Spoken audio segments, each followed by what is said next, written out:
Vous avez été plusieurs à me demander une vidéo plus détaillée sur la salle des trophées. Alors sans plus tarder, voici une armure d'Ostalium. Je l'ai récupérée après m'être embrouillé avec un garde parce qu'il parlait bête sur moi. Je déteste les fascistes. Comme je le disais dans ma vidéo autour, ici c'est le coin des épées qui brille.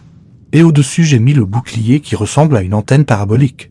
De gauche à droite il y a l'épée bioluminescente. Après il y a l'épée avec les inscriptions rougeoyantes. Puis l'épée avec une mâchoire de plérosaure. Et enfin l'épée dont on ne peut jamais esquiver la quête. Regardez comme elle brille bien.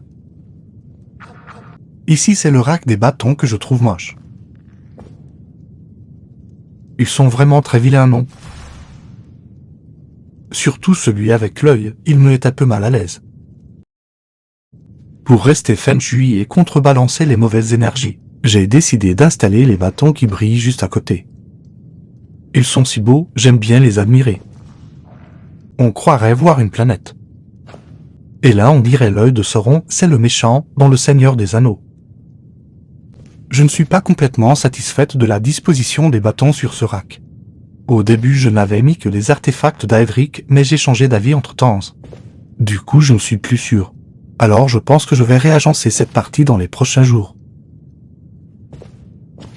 Passons aux armures maintenant, celle-ci je l'ai eue grâce à une chasse au trésor. Elle est parfaite pour les jours de grand froid. Celle-là je la porte pour aller au casino, elle est très bling bling. Elle en impose tellement que les vigiles me tapent des chèques à l'entrée. Et mes adversaires à la belote baissent les yeux. Elle c'est l'armure qui rend badass n'importe qui. Même si tu es nul en sport et que tu n'as aucun charisme, tu n'as qu'à l'enfiler et les gens s'écartent naturellement de ton chemin. Celle-là je l'ai achetée en solde dans un magasin de sport d'hiver, c'est de la vraie fourrure.